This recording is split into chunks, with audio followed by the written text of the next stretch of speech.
Welcome to another edition of WCBL Game of the Week. We're here in the WCBL studios at IKS Media. I'm Clark Monroe, your host today. Generally, on the Game of the Week broadcast, if you've been watching throughout the season, you've gotten accustomed to seeing my good friend Jamie Neugebauer join me on the show. He's not here today. He's on a family trip, so it is what it is. We will roll on, and we're going to be joined a little bit later on by my good friend Joe McFarland. If you watch the WCBL report, it's me and Joe every week on that. He joined me a little bit later on in the show. He's going to join me a little bit later on to break down this matchup between the Moose Jaw Miller Express and the Regina Red Sox. Of course, this is the Trans-Canada Clash rivalry that is so good every single year. It's been going on for a long, long time.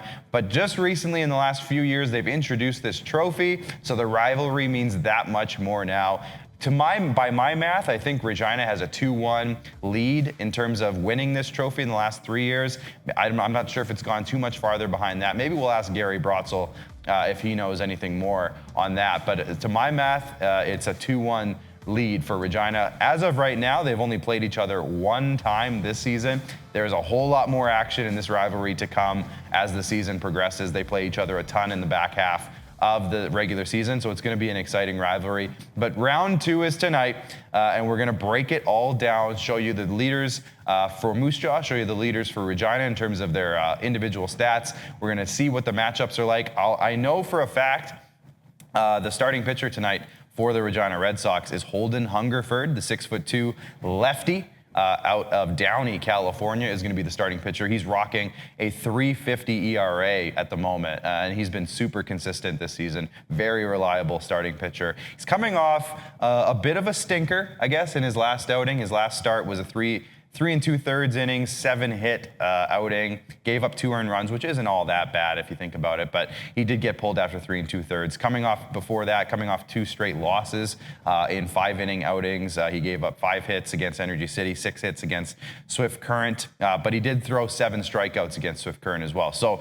it is a very solid season coming along so far, I should say, for Holden Hungerford, and we'll see how he does here tonight against a Moose Jaw squad that is desperate to put a couple of wins together. Both these teams, if you really think about it, and why don't we look at the standings now? Because as much as we're focusing on this game tonight, we are going to take a look around the league as well, just to kind of give you an idea of where everybody is sitting at the moment. If you look right now, we'll start in the East just to talk about these two teams. Regina is sitting at 14-13, 9.5 games back of Saskatoon, but very, very close to Medicine Hat, and they have been stringing a couple wins together, Regina has, in the last little while. So their goal right now, I think, is to try to get at least into that second spot, you would think, to try to get a little bit of home field advantage in the playoffs against a very strong and tough Medicine Hat team. If you can get home field advantage, that gives you a huge advantage in that first round, especially when the action is so close and so tight. Moose Jaw sitting 11.5 games back of Saskatoon, 12-15 record. It kind of seems like they've been sputtering a little bit lately,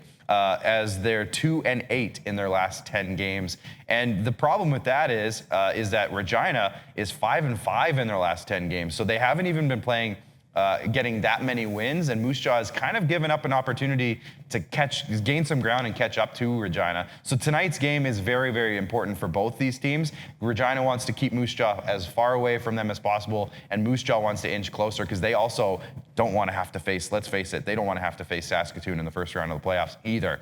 So they want to be able to leapfrog Regina if possible. The rest of the league, as we look around the league, Okotoks, they are 7-3 in their last 10 games, sitting at the top of the Western Division. Lethbridge has been very, very solid all season. They've won their last 2 games coming into tonight with a 17-10 record. Sylvan Lake has seven wins in their last 10 games. They're 17-12 right now, sitting 3 games back of Okotoks. So those top 3 in the West, honestly, right now, me and Director Bryce here, who's in the back room, we were chatting about it before the show, just like who the favorite in the West is. Maybe it's Okotoks right now, but Lethbridge and Sylvan Lake are not going away, and they have some very good ball teams over there. And Sylvan Lake just added a couple of very important pitchers. So it's a very, very crucial couple weeks here for those teams to see if they can jockey for position a little bit. Energy City also playing some decent ball lately. 4-6 in their last 10, though. They had a bit of a rough ending to their recent Fort McMurray tournament kind of trip. They lost a couple games to Fort Mac, you can see right below them. Only a couple games back, but if you look at the games back of Okotoks, both teams are actually just 8 games back. So technically, in a way, they're tied. because Fort McMurray just has played fewer games. But in terms of winning percentage and total wins, Energy City holds that 4th spot right now. And then Brooks, of course, sitting in the bottom spot, 9.5 games back, 9-17 record. But they're also 5-5. So Fort Mac and Brooks in the bottom of the West, they're both 5-5. They're playing some solid ball, and I've said it a few times on our broadcast, a couple bounces here and there, and those teams could have a few extra wins under their belts. So they're nothing to sneeze at in the West. They're very tough opponents. They're very tough outs every single night. Let's have a look now at the league leaders in hitting, because this is always a fun thing to look at. And we can see here, there's 7 guys hitting above 400. Zane Scansey and Timo Aracina, just a couple hits away from getting into that 400 club. But tonight's action sees 2 of these hitters. As you can see, Jalen Seward, he has been hot lately. He has skyrocketed up into the 400 club because he wasn't in there originally, but in the last week or so, he has jumped right up there. He has been red hot. And if we can go to his, I'll go to his stats page right now just to kind of expand on that a little bit. And we'll talk about Austin Gurney in a moment as well, because he's been in the 400 club all season. He's been there since the beginning. He has not, and we'll talk about why that is in a moment. But Jalen Seward, as a 6'5", 225-pound first baseman. So obviously you think power first. It's his first year in the WCBL with the Red Sox. But I saw him a couple weeks ago against Energy City. This guy is a monster in the batter's box. And it seems like I said, he's skyrocketed up the charts. But since joining the team on June 11th, because recently, obviously you can see his at-bats is a little bit lower than everybody else's. He's only got 68 at-bats, so he wasn't technically qualified. But since joining the team on June 11th and then eventually getting enough at-bats to qualify, he hasn't actually dipped under 400. He's one time. He was under 400 one time, and that was because he went 1 for 5 one day, and it dipped him under 400 for a day. Then he went 2 for 4, 3 for 5, 2 for 5, 3 for 5, 2 for 4, 2 for 3. He only has 1 game this season since joining the Red Sox. 1 game without a hit out of, what is that now, 16. So 15 out of 16 games he's got a hit. A good number of those are multi-hit games. Now, speaking of Austin Gurney, on the other hand, you can see the matching .412 batting averages. Austin Gurney, 27 games this year, 6 games without a hit. Otherwise, 21 games with a hit, and again, a ton of multi-hit games. Both these guys are monsters in terms of, you don't want to see them in the batter's box at any moment in any game.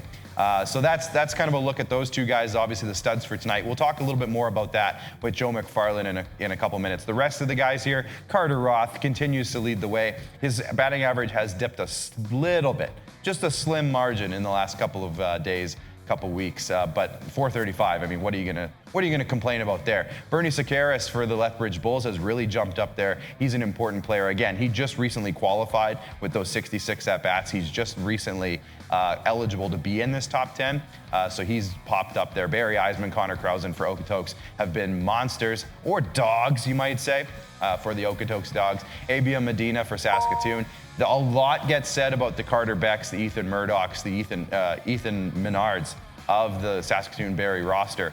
Abia Medina is an underrated hero for that team, and getting on base and scoring, I should say, for those other names that we just talked about. Zane Scansey, another Okotoks Dogs stud in that top 10. Timo Aracina, like I said, for Energy City, has been raking all year, and he was obviously a huge part of their team last year. And Luis Ayala for Swift Current, again, only 74 at-bats, so recently qualified to be in this top 10, but he's been a very, very solid find for the Swift Current 57s. As we look at the home run leaders now, we'll switch over to the power side of the docket, and we can see another Swift Current 57s member, Wilmer Henriquez, right up at the top. He's been great this year. Ethan Menard has had a monster week. 6 home runs last week has really pushed him to the top of the leaderboard. Because again, he just joined not too long ago either. So again, you can see his at-bats, only 63 at-bats, but he has made them count. His RBIs have already gone up over 20 as well. So huge performances and a huge addition to the Saskatoon Barries lineup, getting Ethan Menard back.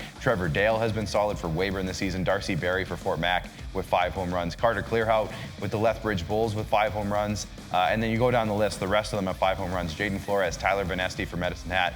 Sorry, Jaden Flores for Sylvan Lake. Evan Morrison for Medicine Hat. Zane Scansey, who's also in the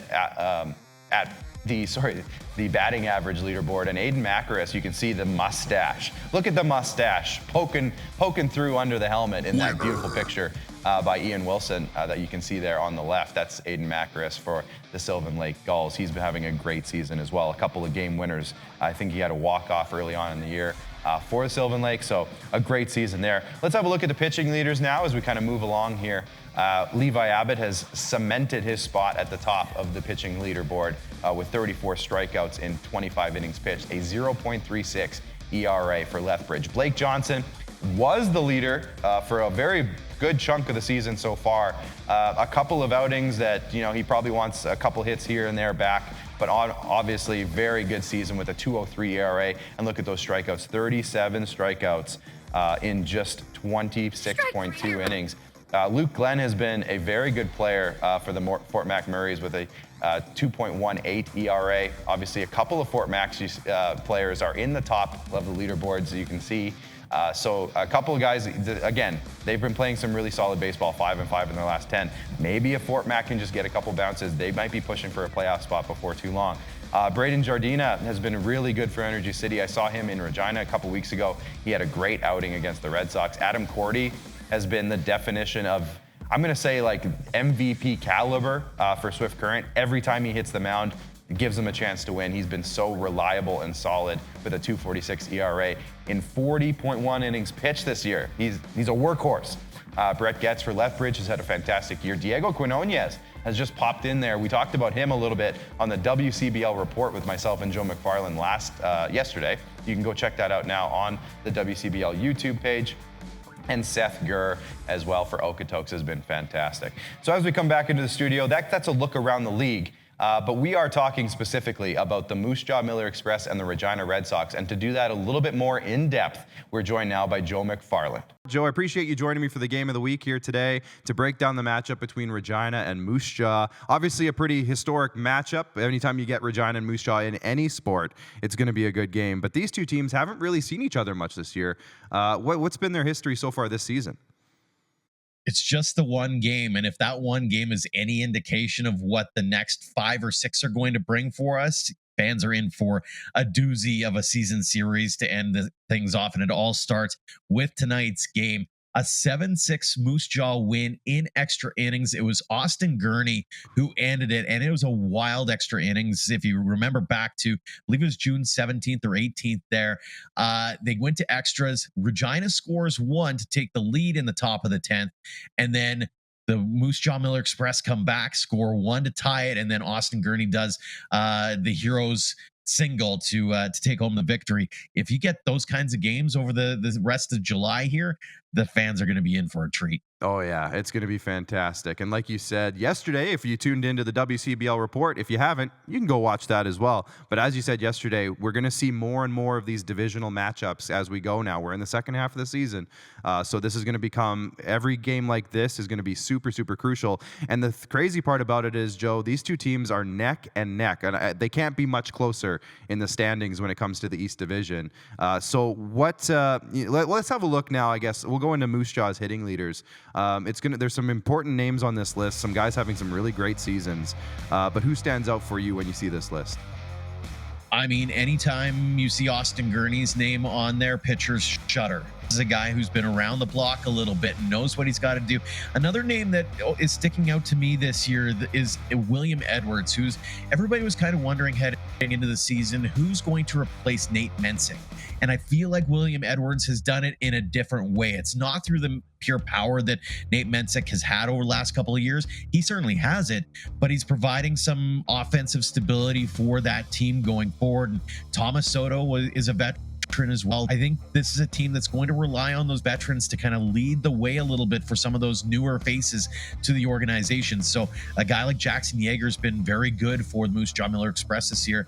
And again, this is going to be one of those things where if they want to be successful in this stretch run, they're going to need those key players to be real key contributors for the offensive go. Right, and let's have a look at their pitching staff now as we kind of see who leads the way. We have not yet, as of recording this, Joe, confirmed who the starting pitcher will be tonight. But there has been some interesting numbers. As you can see, probably some ERAs that they want to see a little bit lower, and we're getting to the point in the year where it's getting harder and harder to lower an ERA. It's easier to inflate one, but it's harder to get one lower when you're 30 innings in, 20 innings in. But who stands out for you when you see these names here? Again, you kind of wondered who's going to take the ball and roll with it from a Moose Jaw Miller Express perspective, because they've had a little bit of turnover. And Weston Walls was a star last year and is doing that again this year. He's carrying the majority of the workload for the Miller Express so far this season. And again, he's a key as far as this team going forward if they want to keep in that fourth to third spot and avoid having Weyburn or Swift Current move up in the standings against them. Another guy that I've really enjoyed watching, and I'm hoping he can become a key piece to this, is Cam Sparrowhawk. He's a guy that is originally from the Regina. He knows that rivalry really, really well in the Regina area, and he's talked to him during the CCBC season. He's a University of Fraser Valley guy, and he wanted to be a real key piece of this puzzle. And I think heading into the second half will be interesting to see how he weathers the season and the pressures of playing basically every day.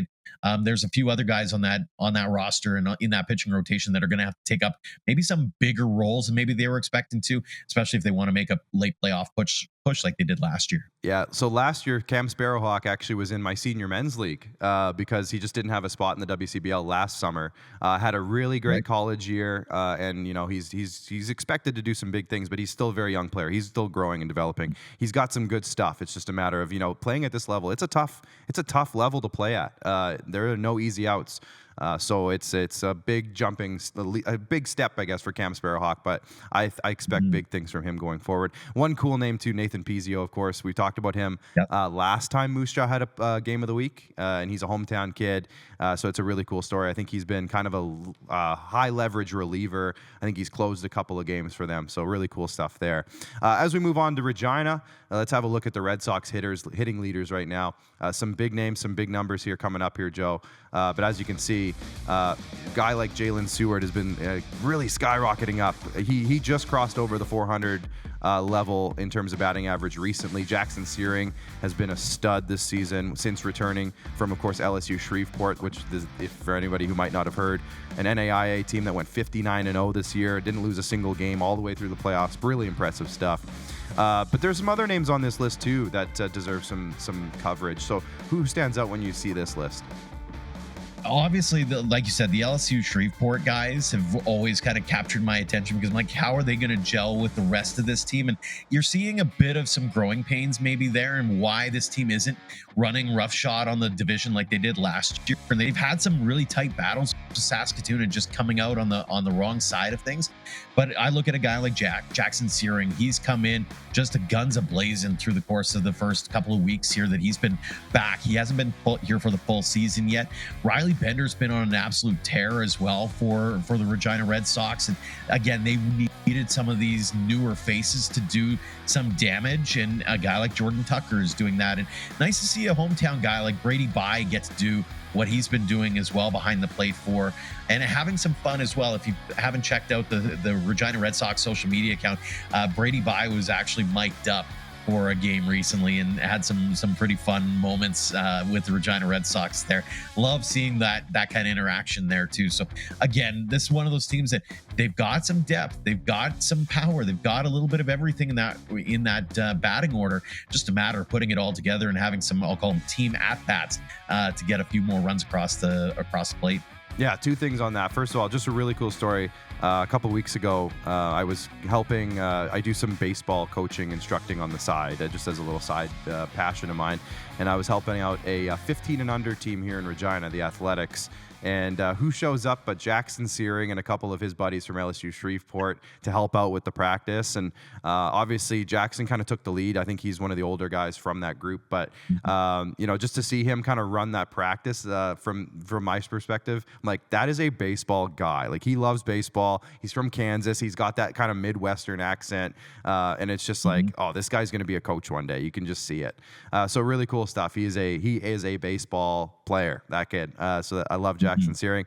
Second thing, we mentioned it yesterday on the WCBL report, but the Red Sox have added some new players to their roster midway through the year. They haven't gotten any games in yet, so we'll see how they fit in, but they've added an outfielder, they've added an infielder, so it's an exciting time maybe to check those guys out. I don't know if they'll be in the lineup tonight for sure, but they will be shortly. So you'll see those guys in the near future. But Joe, let's check out the pitching staff of the Red Sox as well, because Blake Johnson's been leading the way through this whole season, pretty much at the top of the league ERA list. But who else do you see on this list that stands out? Colton Anderson is the reigning WCBL pitcher of the year. And anytime you've got that guy on the mound, gives you a chance to win. And same goes for Kyle Langford, who's had himself an outstanding year. Got a little bit roughed up against Saskatoon in his last outing. So I'm interested to see how that three-headed monster of Johnson, Anderson, and Langford continue to their games and how they manage their outings, especially because they know that they're going to be heading into a playoff run, assuming they're getting into the dance. They're going to be going up against a wood chipper, right? You're going up against Medicine Hat in the first round, or you're going up against Saskatoon. So how do you manage those innings to make sure that you're getting the best out of those three guys when it matters most? Yeah, and I think the big thing for Regina that has probably some optimism, because like you mentioned, they have a very solid roster. It just seems like they haven't quite put it all together yet, but when they do, it's going to be, I think they're going to start putting some wins together in quick order. But when you see that left side of that stats list, and maybe Ryan, if you don't mind bringing that up again really quickly, those are the guys that are going out there more often than anyone. They all have 20-plus innings pitched. A lot of those guys are getting starting pitcher-type innings. Or, one thing Regina has done a couple of times this year is throw a reliever out for the first inning and then bring a guy in for 5-6 innings after that. But anytime you see that many guys with an under 4, I'll say, ERA or lower, that's impressive. Because when you see a team like Moose Jaw, Joe, with guys who are getting their innings, but they have a 7 ERA or a 12 or whatever the number was, you're getting 5 guys there who are pretty much out there more than anybody, all 380 or under ERA. That's impressive. That's a way you start winning baseball games if those bats can just come around. Mm-hmm. Absolutely. And that's going to be the key, I think, in this particular contest and even going forward, is for the Moose Jaw Miller Express. They're going to need to weather that storm a little bit. They're going to have to do the kind of team at-bats. You can't win a game with the grand slam by 5 kind of thing, right? You have to chip away at this Regina pitching staff and defense. And on the flip side of that, if you're Regina, you just got to get going. You got to get your feet under you. And as we go into the second half of the season, you've added some new bodies. How are they going to get into the fold and work their way into that lineup so that you do kind of get a couple of wins under your belt and get some confidence going? Because 500 will get you into the dance, but you want to make sure that you're hitting your stride at the end of July. Absolutely. Well, Joe, appreciate your time today. Appreciate you joining me and breaking down this matchup. And we'll chat again. If you haven't checked it out, again, our recent episode of the WCBL report is also out. So go check that out. But Joe, appreciate your time, and we'll chat again next week. Always a pleasure, Clark. All right, as per usual on the Game of the Week, we like to chat with somebody from the teams, and today we're going to be joined from the Regina Red Sox by Gary Brotzel. Gary, lots going on with the team. It's an exciting summer, honestly. Let's start with Canada Day weekend. Obviously, a big weekend across the league, some great attendance numbers, including at Curry Field. Yeah, it was for sure our biggest crowd of the year. I was probably pushing 1,300, and finally got some good weather. The weather in June, as you know, has not been pleasant. Some nights it's been pretty nasty. Yeah, you couldn't have asked for a whole lot better. Obviously, Saskatoon in town, they've kind of been running the league right now with 24 wins on the year, first place in the East.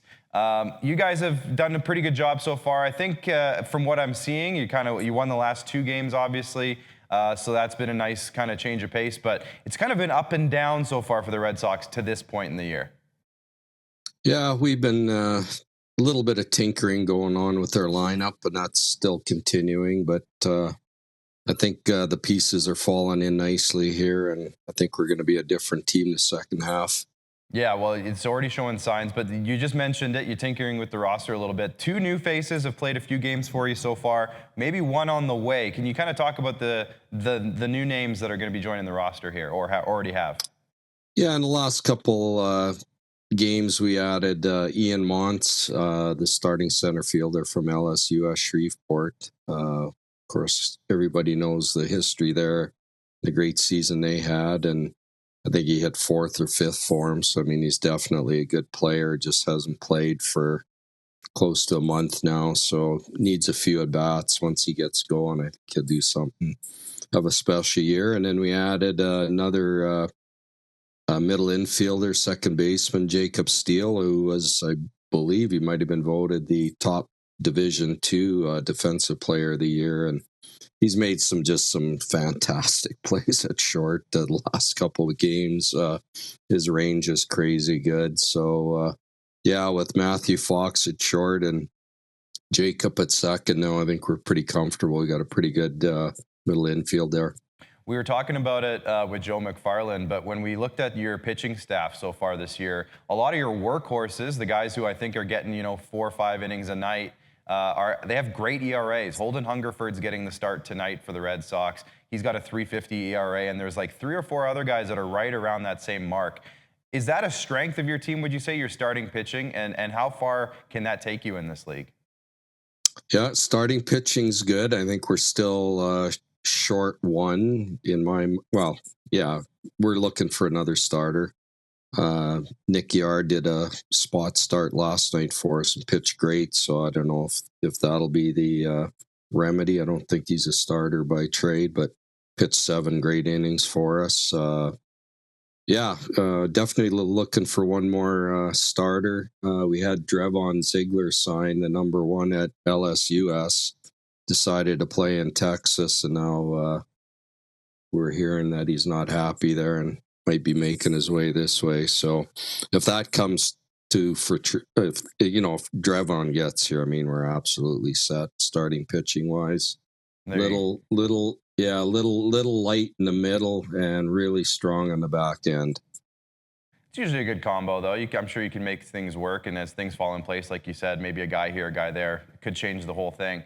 Obviously the Trans-Canada Clash with Moose Jaw, it's been going on for a few years now with the trophy involved. I think by my math, I was saying earlier, I think Regina has a 2-1 lead in the series battle there. Obviously just 1 game so far, but you guys play a ton in the second half of the season. What can fans look forward to for this edition tonight?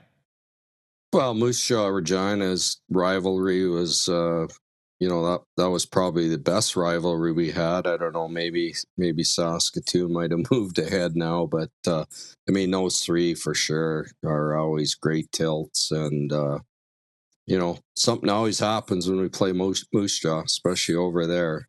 There's no end to drama and weird things that seem to happen in that ballpark. Yeah, there's some voodoo going on anytime any Regina Moose Jaw team play in any sport. I always say that. There's some sort of magic in the air every time. Finally, before I let you go, I can't let you go, Gary, without just talking a little bit about the big acquisition news that happened a few weeks ago. Obviously, the most recent update that we've gotten and we've talked about is that it got passed and approved by the League Board of Governors. So that's obviously a great step in the next, the path and the journey of what's going on with Queen City Sports Entertainment. I don't know if there's any more updates, but just how big has that been for you guys, just getting that all kind of out in the open and some more steps taken on the path in that journey? Yeah, I mean, from my perspective, I can't, speak on behalf of the ownership group. I know what my role is going to be. Definitely less work than I have been doing the last 20 years. So I'll be involved on the baseball operations, and then I'm going to, kind of let the Regina Pat staff run with a lot of it, game day operations, probably social media, that type of stuff, promotion, sponsorship, all that will be off my lap. Well, Gary, for years we've all been saying how many hats you're wearing, so maybe take a few of the hats off. I think that'll look good on you. But either way, appreciate your time here today, Gary, and enjoy the game tonight. It's going to be a good one. Awesome. Yeah, thanks for having me on. All right, thanks again for Gary Brotzel for joining us today from the Regina Red Sox. Sounds like an exciting couple of weeks. Maybe keep an eye on that roster going forward. But tonight's matchup is the Moose Jaw Miller Express and the Regina Red Sox. It is round 2. Game 2 of the Trans-Canada Clash rivalry. We're heading now to Curry Field, so their broadcast will take over momentarily. But for everybody here at IKS Media, Bryce in the back, thank you to Joe McFarland, thank you to Gary Brotzel for joining us today on the show. And make sure you subscribe to the WCBL YouTube channel. But the game is about to start, so let's head now to Curry Field.